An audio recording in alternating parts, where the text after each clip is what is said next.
ça dépend de l'heure à laquelle vous vous connectez. Bienvenue à notre nouveau numéro du petit déjeuner. Aujourd'hui, je suis très content, je suis très heureux parce que je ne suis pas seul, je suis très bien accompagné. J'ai une invitée sur mon plateau et je lui laisse l'opportunité de se présenter. Alors, salut, moi c'est Génélia, je suis étudiante et je suis très ravie d'être avec vous sur ce plateau.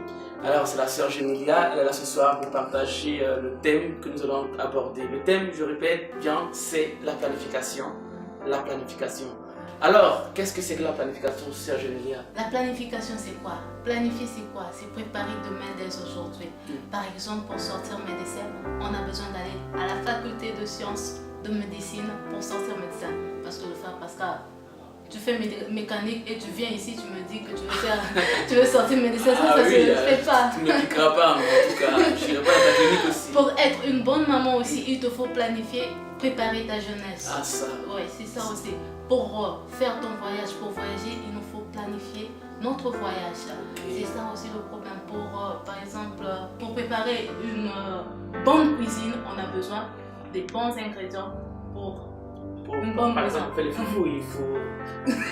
Alors, et tout cela en élaborant des plans bien stratégiques. C'est vraiment merveilleux la planification. Alors, selon les dits de la sœur Génélia, la planification est un domaine incontournable de la vie. C'est très important. Alors, vous ne savez pas planifier votre vie. J'espère qu'après cette vidéo, on va tous, toi et moi, et c'est possible peut-être. Amen. On va commencer à planifier les choses. Alors, je vais dire des choses qui concernent la planification de façon brève. D'abord, tu dois savoir que l'argent mal géré sera gaspillé. Tu peux avoir des millions de dollars, mais si tu n'as pas un bon plan sur lequel tu vas investir cet argent. Par exemple, aussi, si tu vas dans des bars, tu achètes des boissons. Oh, Zara, toujours Zara. Ouais. C'est ça. Et aussi, il faut savoir que prier, intercéder sans planifier, c'est nul. La planification ne peut pas être remplacée par la prière. C'est un domaine qu'on ne peut pas remplacé par les choses du genre, pas les spirituels, c'est spirituel c'est vrai, mais il faut comprendre que ça nécessite beaucoup le cerveau. Il faut vraiment réfléchir à comment planifier, voilà. Il faut aussi savoir que la planification est comme construire une maison. Tu ne peux pas bâtir une maison sans avoir établi un bâtiment, il faut forcément un plan. Donc c'est-à-dire il faut dessiner la maison d'abord sur une maquette, ensuite il faut essayer de voir une maquette plus rapprochée à quoi ça va ressembler, voilà et tout, voilà. Et il faut aussi comprendre que Dieu, que lui qui nous a créés, c'est un planificateur. D'où on ne peut pas fuir la planification. Pourquoi? Dieu avant de créer les poissons, il avait déjà l'eau qui existait. Il n'a pas créé les poissons après, après ça réfléchir. Où est-ce que je vais mettre cet animal là? Où est-ce que je vais le placer? Non, il y avait déjà l'eau et il a mis le poisson dans l'eau. Voilà. Il faut aussi savoir que échouer de planifier, c'est planifier d'échouer. C'est bizarre. Échouer de planifier, c'est planifier d'échouer. Pourquoi? Si tu n'as pas bien planifié ta vie, c'est comme si toi tu as déjà planifié que tu veux échouer. Voilà, tu comprends? Donc planifier d'échouer. Par exemple, tu veux être médecin aussi. Moi, je me base toujours sur la médecine parce que moi, je sortirai bientôt médecin. Par exemple, tu veux sortir médecin et tu ne vas pas à l'école. Comment ça, tu planifies d'échouer, c'est sûr. Tu planifies de ne pas être un bon médecin. En tout cas, je te dis, hein, tu fuis les coups, je ne fais pas ta clinique, hein, parce que non, je ne suis pas avec les médecins amateurs.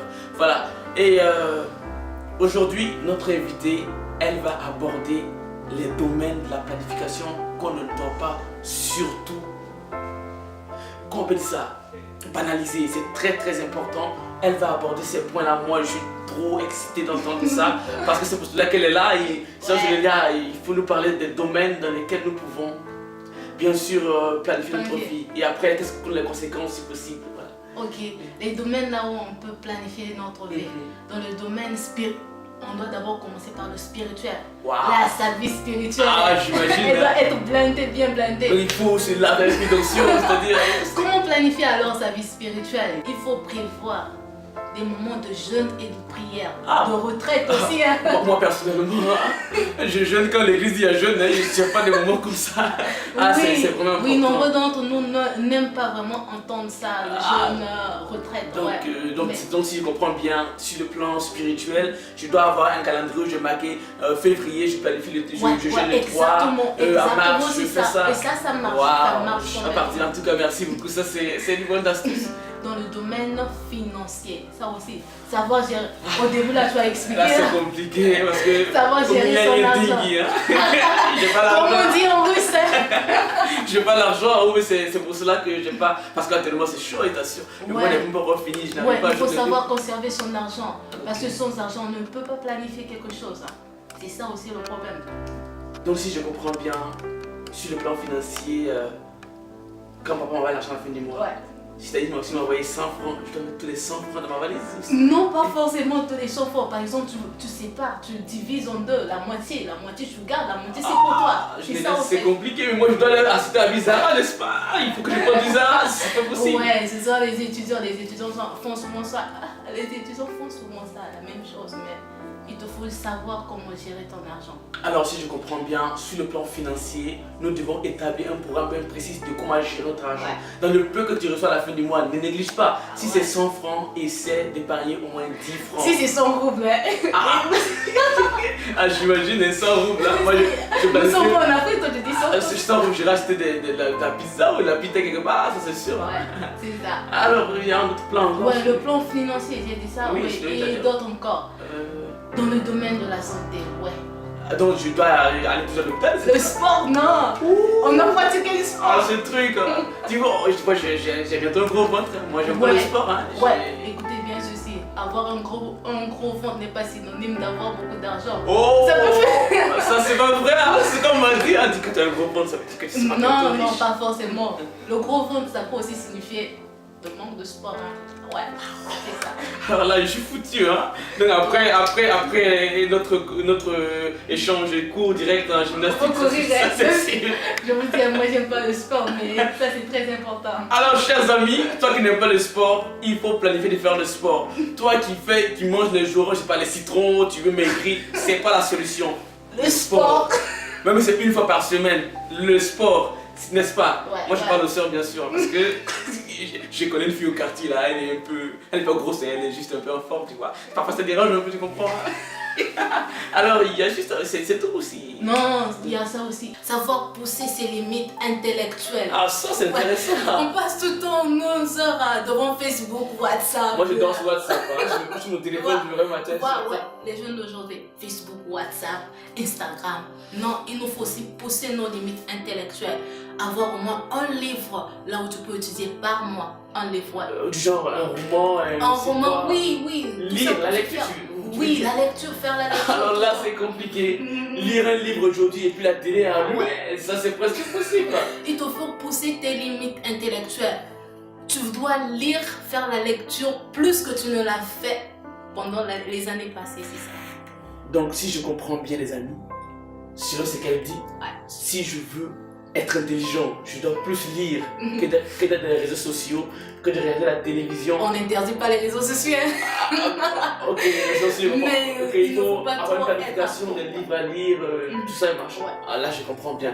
Alors, les amis, j'espère que on va se mettre à la tâche. On ne fait pas ça aussi. Pour résumer ce que la sœur Julia vient de nous dire, on a 4 domaines bien précis. Il y a d'abord le domaine spirituel, le domaine financier, le domaine de la santé. Ouais, elle a parlé du sport.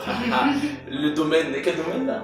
Le dernier domaine là, c'est le domaine de pousser ses limites intellectuelles. Oui, pousser ses limites intellectuelles. Donc, c'est-à-dire qu'il faut lire au moins un livre par mois. C'est ce qu'elle a bien dit. Hein. Ouais. Voilà, les amis, ce sont les 4 points qu'il faut avoir. Il y en a plusieurs. Nous sommes limités à là. Vous pourrez découvrir sur d'autres parties. Bien sûr, en lisant les livres, en appliquant déjà le domaine numéro 4, bien sûr. Exactement. Et là, maintenant, elle va nous dire les conséquences de la planification. Quelles sont alors les conséquences? Sache que celui qui ne poursuit rien sera poursuivi par quelque chose. Ah, ça c'est gros. Ce sont les conséquences, hein. Quand on ne sait pas comment planifier. Donc, c'est-à-dire, si tu ne planifies rien, quelque chose te sera poursuivi, n'est-ce pas? Aga, oui, comme on dit en russe. Ah, ça. Ouais. Là, c'est carrément quelque chose qui m'effraie.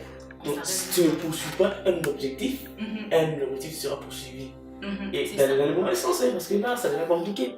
Donc, c'est-à-dire, si tu ne planifies pas ta vie, tu vas vivre l'improvisation de la vie sur toi. Donc, c'est-à-dire les choses que tu n'es pas censé vivre, mais tu vas les vivre sans le vouloir.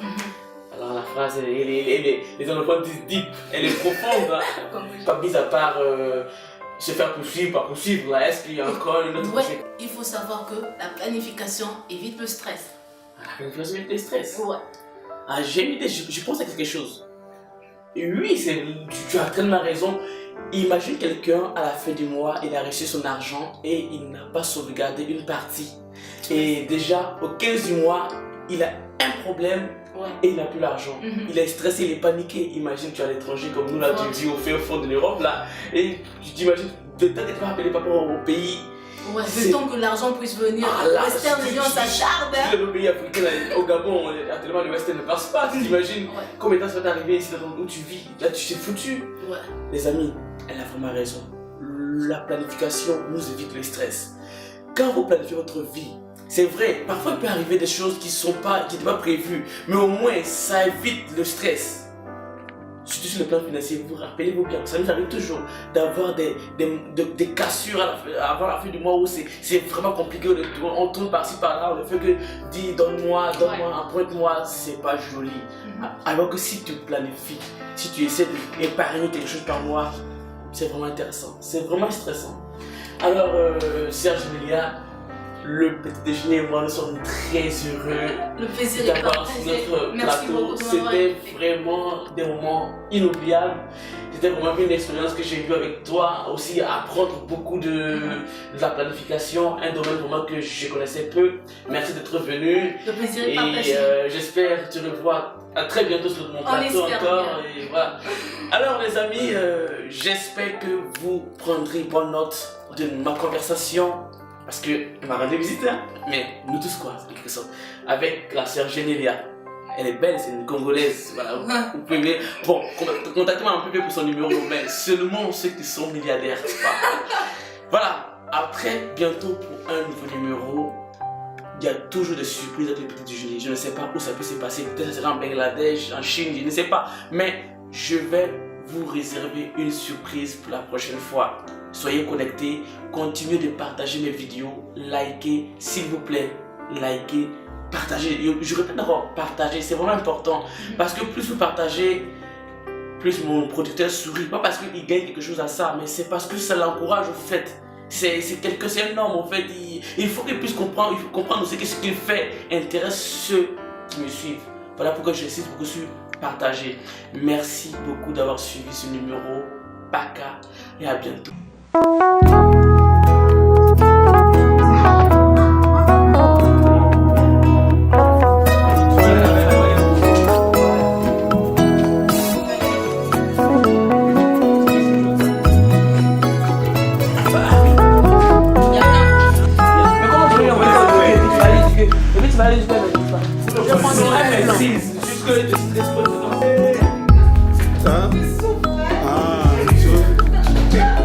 Ça c'est pas possible. Mais